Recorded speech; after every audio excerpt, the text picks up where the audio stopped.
बिस्मिल्लाहिर्रहमानिर्रहीम। अस्सलाम वालेकुम स्टूडेंट्स। आज हम chapter number 10 fundamentals of internet start कर रहे हैं।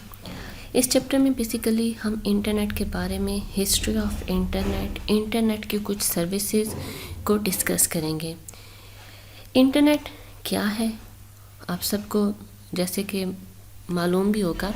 इंटरनेट बेसिकली एक वाइड एरिया नेटवर्क है जिसमें systems all over the world connected हैं। यानी हम कह सकते हैं कि पूरी दुनिया के कंप्यूटर्स हम थ्रू इंटरनेट ईज़िली कनेक्ट कर सकते हैं। हम अपने सिस्टम को किसी भी एरिया में मौजूद सिस्टम के साथ कम्युनिकेट करवा सकते हैं। बेसिकली हमारे पास लार्ज कलेक्शन ऑफ कंप्यूटर्स जो एक दूसरे से कनेक्ट होते हैं वो क्या कहलाते हैं, एक नेटवर्क कहलाते हैं, जिसे हम टर्म देते हैं इंटरनेट की। इंटरनेट में बेशक हमारे कंप्यूटर्स हों, लैपटॉप्स हो, हमारे मोबाइल फ़ोन्स भी अब इंटरनेट का हिस्सा बन सकते हैं ईज़िली। आप किसी भी सिस्टम को किसी भी टाइम किसी भी दूसरे डिस्टेंस लोकेशन पे मौजूद सिस्टम के साथ कनेक्ट करके डाटा शेयरिंग वगैरह कर सकते हैं, इंफॉर्मेशन एक्सेस कर सकते हैं, किसी भी किस्म के वेबसाइट एक्सेस कर सकते हैं, किसी भी किस्म का डाटा सर्च कर सकते हैं, किसी भी किस्म का सॉफ्टवेयर इंस्टॉल कर सकते हैं। तो मीन हम किसी भी तरह की अगर इंफॉर्मेशन या किसी भी किस्म का नॉलेज एक्सेस करना चाहते हैं तो हम ईज़िली थ्रू इंटरनेट वो सब एक्सेस कर सकते हैं। इसे हम ग्लोबल नेटवर्क कहते हैं क्योंकि ये सबसे बड़ा नेटवर्क है जिसमें तमाम कंप्यूटर्स हमारे क्या हैं, कनेक्ट हैं। डिफरेंट कम्युनिकेशन लिंक्स को यूज़ करते हुए हम अपने इंटरनेट को कनेक्ट कर सकते हैं। जैसे हमारे पास हम अपने कंप्यूटर को, अपने लैपटॉप को, मोबाइल फ़ोन को थ्रू फ़ोन लाइन भी कनेक्ट कर सकते हैं इस नेटवर्क के साथ। अब हमने पहले एक चैप्टर में डिस्कस किया था कि बेसिकली जहाँ पे हम नेटवर्क बनाते हैं तो नेटवर्क बनाने के लिए हमें लिंक की ज़रूरत होती है, हमें कम्युनिकेशन मीडियम की ज़रूरत होती है, जिस कम्युनिकेशन मीडियम के थ्रू हमारे सिस्टम्स कनेक्ट होते हैं। जब वो सिस्टम्स कनेक्ट होते हैं तभी वो डाटा शेयर कर सकते हैं। जब हमारे पास दो सिस्टम्स मौजूद हैं, दरमियान में कोई लिंक नहीं है, दरमियान में कोई मीडियम मौजूद नहीं है, तो डाटा शेयर नहीं हो सकता, डाटा एक सिस्टम से दूसरे सिस्टम में सेंड नहीं हो सकता। तो डाटा को सेंड करने के लिए बेसिकली हमें कुछ कम्युनिकेशन लिंक्स की या मीडियम्स की ज़रूरत होती है। वो हमारे पास फ़ोन लाइन्स भी हो सकती हैं, वो हमारे पास केबल्स यानी फाइबर ऑप्टिक लाइन्स भी हो सकती हैं, या वो हमारे पास वायरलेस कनेक्शन जैसे सैटेलाइट वगैरह हो गया, या कोई और हम टेक्नोलॉजी यूज़ कर सकते हैं इंटरनेट के साथ कनेक्ट होने के लिए, अपने सिस्टम को इंटरनेट के साथ कनेक्ट करके डाटा शेयरिंग करने के लिए। बेसिकली यहाँ पे भी हम नेटवर्क बना रहे हैं तो नेटवर्क के अंदर हमें वही चीज़ करनी पड़ेगी कि आपका सिस्टम किसी दूसरे सिस्टम के साथ कनेक्ट होगा तभी डाटा शेयरिंग हो सकती है, तभी नेटवर्क बन सकता है। तो बेसिक हमारे पास जो चीज़ होती है वो ये होती है कि दोनों सिस्टम्स आपस में कनेक्ट होने चाहिए। वायरलेसली भी हो सकते हैं, विद वायर्ड मीडियम भी हो सकते हैं। तो आप वायरलेसली करना चाहें तो सैटेलाइट्स हैं या कोई और भी हम यहाँ पे टेक्नोलॉजी यूज़ कर सकते हैं, और अगर आप वायर मीडिया को यूज़ करना चाहते हैं तो फ़ोन लाइन्स या फाइबर ऑप्टिक केबल्स को यूज़ करते हुए आप अपने सिस्टम को दूसरे सिस्टम्स के साथ कनेक्ट कर सकते हैं। बेसिकली इसमें ये नहीं होता कि आपका कंप्यूटर थ्रू वायर आप हर एक कंप्यूटर के साथ कनेक्ट करने शुरू हो जाएं और कहें कि जी हमने इंटरनेट बना लिया, ऐसा नहीं है। बेसिकली हमारा कंप्यूटर कनेक्ट होता है ISPs के साथ, इंटरनेट सर्विस प्रोवाइडर्स के साथ, ठीक है। वो ISPs क्या कर रहे होते हैं, अब हमारा सिस्टम उस ISP के साथ किस तरह से कनेक्ट है वो डिपेंड करता है, फ़ोन लाइन के थ्रू कनेक्ट है, वायरलेसली कनेक्ट है, किस तरह से कनेक्ट है। ISP एक हम कह सकते हैं एक ऑर्गेनाइजेशन है, एक ऑफिस है जो क्या करता है, इंटरनेट सर्विस प्रोवाइडर है जो हमें इंटरनेट की सर्विस देता है। हम इंटरनेट के साथ कनेक्ट विदाउट IP एड्रेस नहीं हो सकते, ठीक है। हमारे पास IP एड्रेस होगा तभी हम इंटरनेट के साथ कनेक्ट हो सकते हैं, और वो IP एड्रेस हमें कौन देता है, ISP देता है। तो हम इस तरह से कह सकते हैं कि हमारा सिस्टम ISP के साथ कनेक्ट होता है, ISP हमें IP एड्रेस देता है, जब हमें IP एड्रेस मिल जाता है तो अब हम इंटरनेट का हिस्सा बन गए, ठीक है। अब ISP रिस्पॉन्सिबल होगा कि हमारे सिस्टम को दूसरे सिस्टम्स के साथ उसने कनेक्ट करना है। हर एक एरिया का अपना एक आईएसपी होता है। ये आईएसपीज आपस में city wise, country wise connect होते हैं। कंट्रीज़ के आईएसपीज दूसरी कंट्रीज़ के आईएसपीज के साथ कनेक्ट होते हैं और इस तरह से ऑल ओवर द वर्ल्ड हमारे सिस्टम आपस में कनेक्ट होते हैं। हम सर्वर कंप्यूटर्स पे, यानी हमारे पास कुछ ऐसे कंप्यूटर्स होते हैं जिसमें कलेक्शन ऑफ वेबसाइट्स पड़ी होती हैं, हम वहाँ से वेबसाइट्स एक्सेस कर सकते हैं, या हम किसी और सिंपल कंप्यूटर से डाटा शेयर कर सकते हैं। सिंपल कंप्यूटर्स हमारे पास हम नोड या होस्ट कह सकते हैं, और ऐसे कंप्यूटर्स जिस पे वेबसाइट्स या किसी भी किस्म की सर्विस मौजूद है और हम उसको एक्सेस करना चाहते हैं तो वो बेसिकली सर्वर्स कहलाते हैं। इसमें हम कॉमन एक प्रोटोकॉल यूज़ करते हैं, TCP/IP transmission control protocol and और इंटरनेट प्रोटोकॉल। TCP/IP प्रोटोकॉल हमारे पास, ये प्रोटोकॉल हम यूज़ करते हुए ही कम्युनिकेशन कर सकते हैं। इंटरनेट की हिस्ट्री हम एक बार देख लेते हैं। ऐसा नहीं है कि अचानक से एक दिन भी इंटरनेट बन गया। इंटरनेट बनाने के लिए हमें बहुत कुछ करना पड़ा, यानी एक एक सिस्टम को कनेक्ट करते करते करते आज हमारे पास एक ब्रॉडेड नेटवर्क इंटरनेट मौजूद है।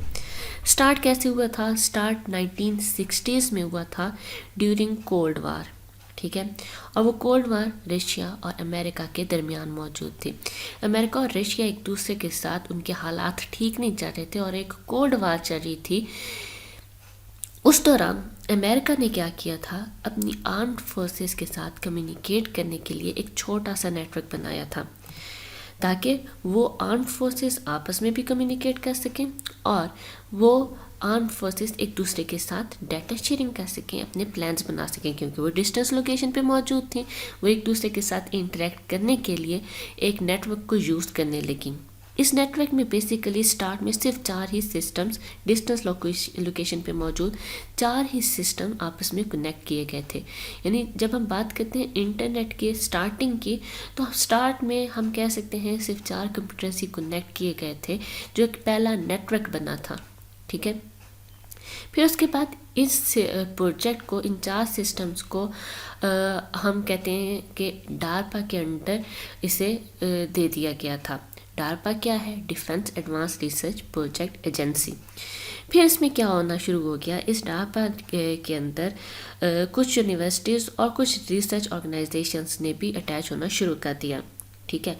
यानी यूनिवर्सिटीज़ के कुछ सिस्टम्स ने अपना नेटवर्क बनाया हुआ, रिसर्च ऑर्गेनाइजेशंस ने 1-2 सिस्टम्स ने अपना एक नेटवर्क बनाया हुआ, और वो भी डार्पा के साथ कनेक्ट होना शुरू हो गई। इस तरह से विद इन अ कंट्री कुछ यूनिवर्सिटीज़ और कुछ ऑर्गेनाइजेशंस डार्पा के अंडर एक दूसरे के साथ कनेक्ट होना शुरू हो गई। पहले 1, 2, 3 यूनिवर्सिटीज़ और फिर इसी तरह से ऑल ओवर द कंट्री ये सिस्टम शुरू हो गया। इसके साथ साथ हमारे पास कुछ और छोटे बहुत नेटवर्क्स भी मौजूद थे, जो अपने अपनी जगहों पे अपने अपने सिस्टम्स बना के बैठे थे। इन तमाम का मकसद क्या था कि सिस्टम में बेशक 4 सिस्टम कहीं पे कनेक्ट हैं, कहीं पे 3 कनेक्ट हैं, कहीं पे 5 कनेक्ट हैं, ताकि वो आपस में डाटा शेयरिंग कर सकें। फिर उसके बाद कुछ साल के बाद इन तमाम छोटे बड़े नेटवर्क्स को आपस में कनेक्ट करना शुरू कर दिया गया, और ये काम किसने किया? इसी डार्पा एजेंसी ने। और एक दूसरे के साथ जहाँ जहाँ पे छोटे बहुत जितने भी नेटवर्क्स थे, उन सब को आपस में लिंक करना शुरू कर दिया गया। और फिर उसके बाद जो एक ब्रॉडेड नेटवर्क बना, उसे क्या कहा गया? इंटरनेट कहा गया। In 1989, our previous networks were replaced by NESPNet of National Science Foundation. 1989 में जितने भी नेटवर्क्स, छोटे बहुत जितने भी नेटवर्क्स जो डार्पा के अंडर आ रहे थे, उन तमाम को एक नेस्पनेट ऑर्गेनाइजेशन के अंडर ला के एक इंटरनेट बना दिया गया। यानी 1989 के बाद पहले तक क्या था कि कुछ यूनिवर्सिटीज़ या कुछ ऑर्गेनाइजेशंस या कुछ आर्म्ड फोर्सेस ही उस नेटवर्क को यूज़ कर रही थी। बेशक 4 सिस्टम से बात आगे तक पहुंच गई थी, ऑर्गेनाइजेशंस भी उसमें हिस्सा लेने लगी थी, यूनिवर्सिटीज़ भी, यूनिवर्सिटी स्टूडेंट्स भी, नेटवर्क ब्रॉडेड लेवल पे चला गया था। लेकिन फिर भी एक आम पर्सन के एक्सेस में वो नेटवर्क नहीं था। 1989 पे उस पे मौजूद तमाम रिस्ट्रिक्शंस हटा दी गई कि ये पर्सन इसे यूज़ कर सकता है, ये नहीं कर सकता। उसके बाद 1989 के बाद वो नेटवर्क किसी भी पर्सन के एक्सेसिबल था। कोई भी पर्सन किसी भी टाइम उस नेटवर्क के साथ कनेक्ट या डिसकनेक्ट हो सकता था।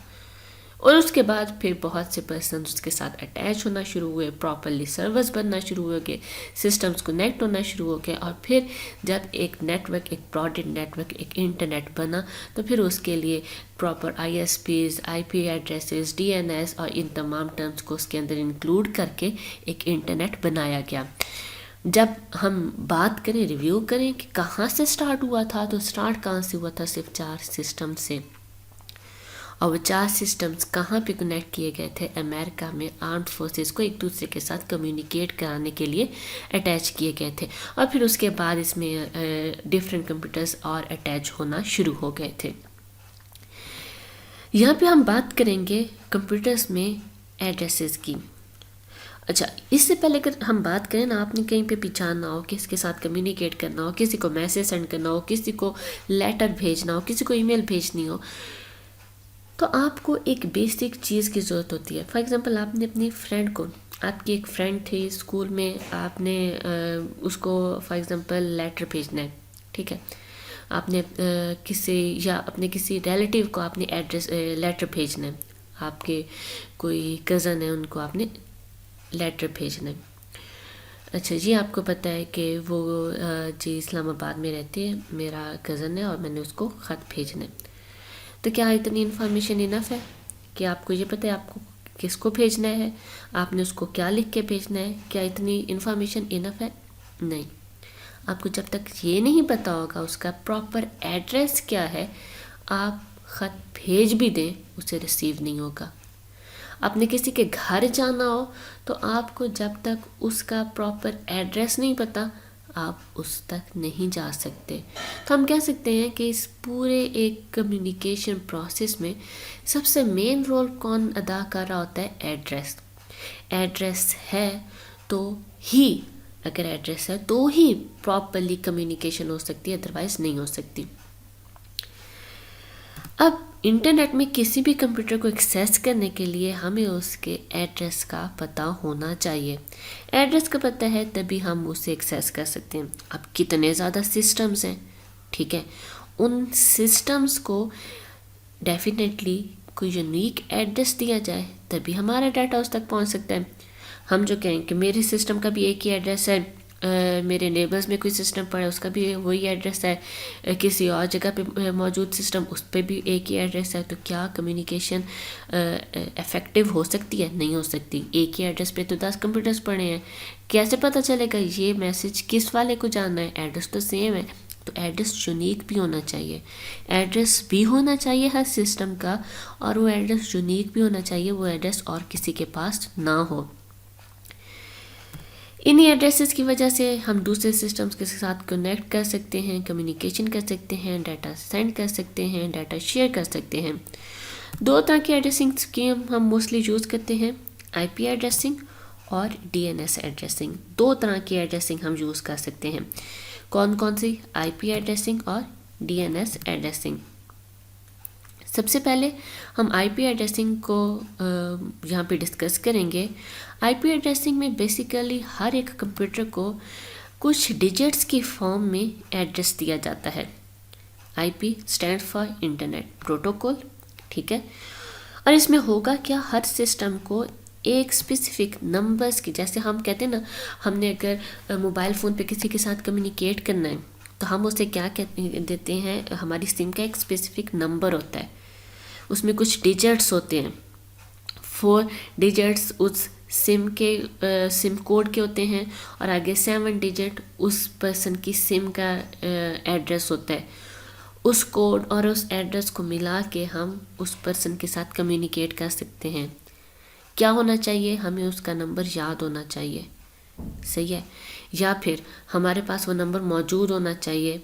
तो हम उसके साथ एक्सेस कर सकते हैं। सेम इसी तरह से हमारे कंप्यूटर्स में भी हर एक सिस्टम को एक आईपी एड्रेस जिसमें नंबर ऑफ़ डिजिट्स मौजूद होते हैं वो एड्रेस असाइन कर दिया जाता है। मैंने अभी आपको स्टार्ट में इस लेक्चर के बताया था कि आप इंटरनेट के साथ कनेक्ट होना चाहते हैं तो आप रिक्वेस्ट भेजते हैं आईएसपी को। आईएसपी आपको आईपी एड्रेस देता है। आईपी एड्रेस को यूज़ करते हुए आप इंटरनेट के साथ कनेक्ट कर जाते हैं। तो वो आईपी एड्रेस होना आपके पास ज़रूरी है। आप आईएसपी से फॉर एग्जांपल रिक्वेस्ट करते हैं, आईएसपी ने आपको आईपी एड्रेस नहीं दिया, आईपी एड्रेस आपके पास नहीं है। जब तक आईपी एड्रेस नहीं होगा इंटरनेट के साथ कनेक्ट नहीं हो सकते। क्यों? वो आईपी एड्रेस आपकी आइडेंटिटी है। जब आप फॉर एग्जांपल आपको आईपी एड्रेस मिल गया ना, अब आप किसी वेबसाइट को सर्च करते हैं तो आपकी रिक्वेस्ट आपके आईपी एड्रेस के साथ ही मूव करके जाएगी, ठीक है, और उसी के अकॉर्डिंग ही आपका डाटा स्पेसिफिकली आपके ही आईपी एड्रेस पे वो डाटा आपको पहुंचेगा, आपको रिसीव होगा। तो आईपी एड्रेस का होना बहुत ज़रूरी है। आईपी एड्रेस के बगैर आप इंटरनेट के साथ कनेक्ट नहीं हो सकते। आईपी एड्रेस दो तरह के होते हैं, IPv6 और IPv4, आईपी वर्जन 4 और आईपी वर्जन 6। आईपी वर्जन 4 में 32 बिट मौजूद होती हैं।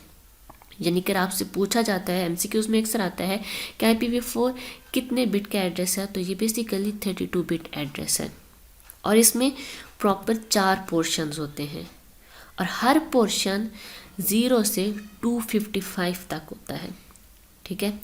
हमारे पास यहाँ पे मैंने एक एग्जाम्पल, ये एग्जाम्पल है, इस तरह का आईपी एड्रेस होता है। 4 पोर्शन होंगे, ठीक है, पहला पोर्शन, दूसरा पोर्शन, तीसरा और चौथा, और हर पोर्शन एक डॉट के थ्रू दूसरे से सेपरेट किया जाता है। और हर पोर्शन में कितनी बिट्स होंगी? 8 बिट्स होंगे, सही है। अब 8 बिट्स यानी इसमें भी 8 बिट्स, इसमें भी 8 बिट्स, इसमें भी और इसमें भी। अब ये तो आपको डेसिमल फॉर्म में नज़र आ रहा है ना, लेकिन हमारे पास ये बेसिकली ये 127 की बिट फॉर्म में ये यूज़ हो रहा होगा, 80 की बिट फॉर्म में, और वो बिट फॉर्म 01 की फॉर्म में होगी और इसमें नंबर ऑफ़ बिट्स कितनी होंगी? 8 होंगी। यहाँ पे बात आती है कि हर एक हमारे पास 0 to 255 क्यों है? हमने कितने बिट्स की बात की है? 8 बिट्स की।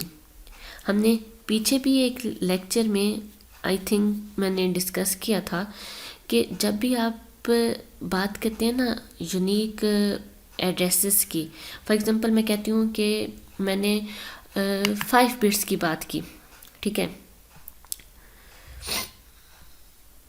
मैं कहती हूँ कि स्टार्ट करते हैं 1 से, एक ही बिट, ठीक है।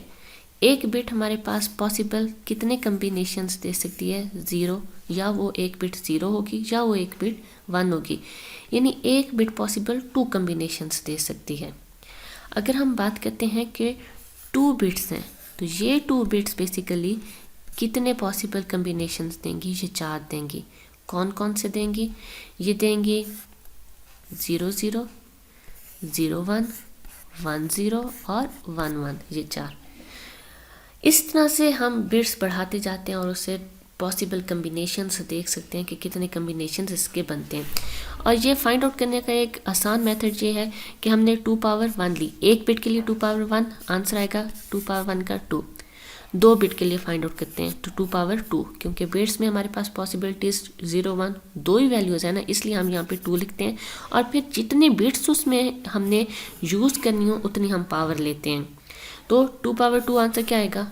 4 आएगा। देखें जब 2 बिट्स थी, ये 2 बिट्स है ना, 0 0 2 बिट्स, 0 1 2 बिट्स, 1 0 2 बिट्स, 1 1 2 बिट्स, तो कितने पॉसिबल कम्बिनेशंस बने? 4 बने, सही है।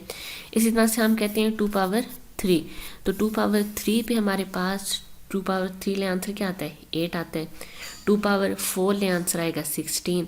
इसी तरह से हमने यहाँ पे बात की कि हमारे पास टोटल क्या है? 32 बिट का एड्रेस है और उसमें 4 पोर्शन है, यानी हर पोर्शन में कितने बिट्स होंगे? 4 बिट्स, 8 बिट्स होंगे, 8 बिट्स, फिर दूसरे पोर्शन में 8 बिट्स, फिर तीसरे पोर्शन में 8 बिट्स और चौथे पोर्शन में 8 बिट्स, ठीक है। काउंट करें 32 बिट्स बन रही हैं। अब हमने कहना है कि ये जो 8 बिट्स हैं ये पॉसिबल कितनी वैल्यूज़ रिप्रेजेंट कर सकता है, तो उसके लिए हम क्या लेंगे? 2 की पावर 8 लेंगे। जब ये 2 की पावर 8 लें तो आंसर आएगा 256। यानी 256 वैल्यूज़ ये ले सकता है। अब ये 256 वैल्यूज़ को हम डिवाइड करेंगे कि ये 256 वैल्यूज़ 0 से स्टार्ट होंगी और 255 तक जाएंगी हर पोर्शन में। पहला पोर्शन भी 8 बिट्स का 8 बिट्स रिप्रेजेंट कर सकता है और वो 8 बिट्स रिप्रेजेंट करेगा 0 to 255 की। इसी तरह से हर एक पोर्शन 0 to 255 वैल्यूज़ को रिप्रेजेंट कर सकता है क्योंकि हर एक में 8 बिट्स मौजूद हैं। ठीक है, बेसिकली यहाँ पे सिंपल बात अगर हम करें तो सिंपल बात क्या है कि इसमें टोटल 32 बिट्स होती हैं, 4 इसमें पोर्शंस होते हैं, हर पोर्शन में 8 बिट्स होंगी, हर पोर्शन दूसरे पोर्शन से थ्रू डॉट सेपरेट किया जाएगा और हर पोर्शन में वैल्यू 0 से 255 के दरमियान में होगी। जैसे यहाँ पे देखें ये एक वैलिड आईपी एड्रेस है। अगर मैं कहती हूँ कि मैं लिखती हूँ 270.11.15.1, क्या ये वैलिड आईपी एड्रेस है? एक छोटा सा क्वेश्चन था आपके लिए, आप लोगों ने बताना है कि क्या ये वैलिड एड्रेस है तो क्यों है, और अगर नहीं है तो क्यों नहीं है, रीज़न क्या है उसका। आगे बात करते हैं नेक्स्ट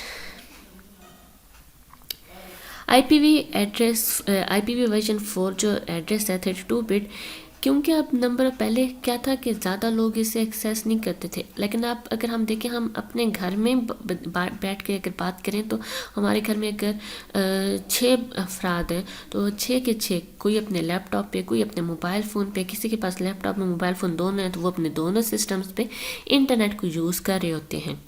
तो इसी तरह से नंबर ऑफ़ यूज़र्स बहुत ज़्यादा इंक्रीज़ होने की वजह से हमारा IP वर्जन 4 कहीं बहुत कम पड़ जाता है। जहाँ पे ज़्यादा लोग कनेक्ट होना चाहते हैं IP एड्रेसेस ख़त्म हो जाते हैं, क्योंकि एक रेंज है ना हमारे पास, हर पोर्शन में 8 बिट्स मौजूद हैं। एक टाइम आएगा कि हर एक को हमने हमारे पास ये भी लिमिटेशन है कि हर सिस्टम को हमने यूनिक देना है। ठीक है, इसमें से कितने यूनिक बन सकते हैं? 2 की पावर 32 करें आपके पास, क्योंकि ये टोटल 32 का है। वैसे तो हमने एक पोर्शन की बात की तो 8 पावर ली ना, टोटल हम 2 पावर 32 से देख सकते हैं कि ये एक टाइम पे कितने यूनिक एड्रेसेस दे सकता है। लेकिन अगर उससे ज़्यादा यूजर्स हो जाते हैं तो IP वर्जन 4 वहाँ पे प्रॉपर्ली काम नहीं कर सकता।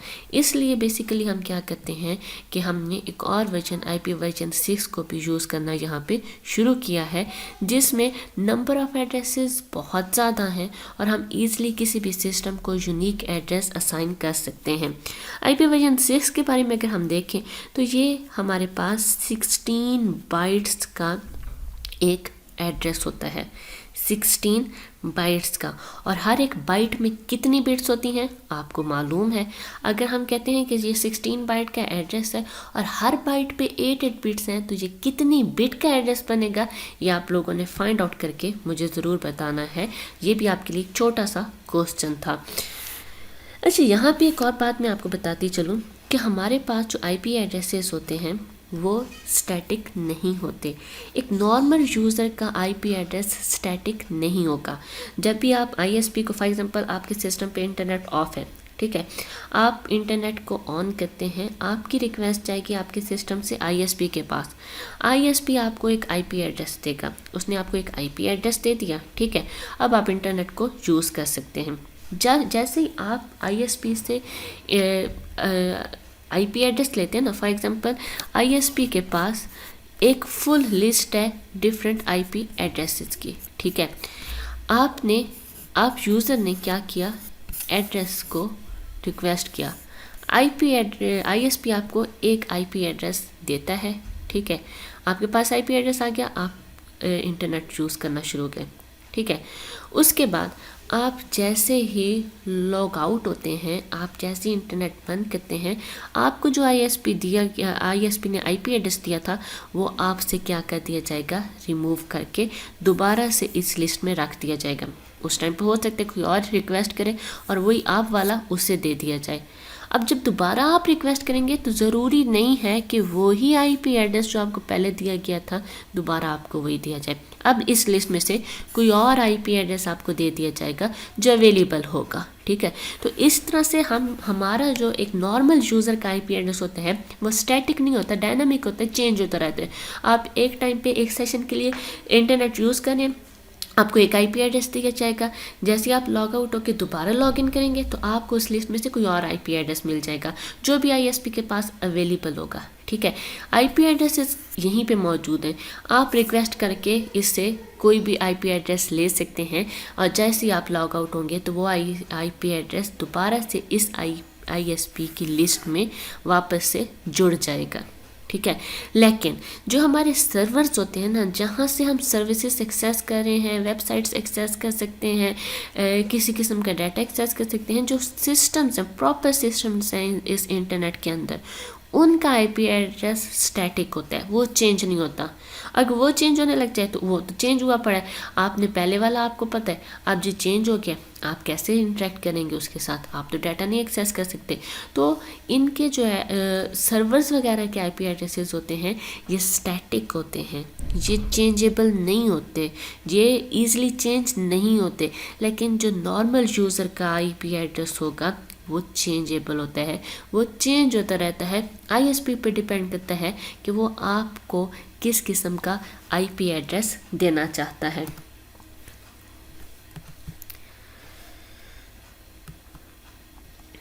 आईपी एड्रेस के साथ साथ एक और स्कीम हमने एड्रेसिंग स्कीम भी यहाँ पे देखी थी जो कि थी डीएनएस एड्रेसिंग। डीएनएस एड्रेसिंग की अगर हम बात करें तो डीएनएस डोमेन से नेम सिस्टम, और ये जनरेट क्यों किया गया, आईपी एड्रेसेस क्योंकि डिजिट्स हैं और ये एक ह्यूमन, अगर हम एक नॉर्मल ह्यूमन की बात करें तो पर्सन के लिए डिजिट्स को याद रखना एज़ कम्पेयर टू अल्फ़ाबेट्स को याद रखना या वर्ड्स को याद रखना डिफ़िकल्ट होता है। डिजिट्स को याद रखना डिफ़िकल्ट होता है, लेकिन फॉर एग्ज़ाम्पल हम जैसे ना आपने किसी फ्रेंड का कॉन्टैक्ट नंबर लिया, आप उस कॉन्टैक्ट नंबर को याद नहीं करने बैठ जाते, आप उसे कोई नेम दे देते हैं, आप उसकी नेम पे सेव कर लेते हैं।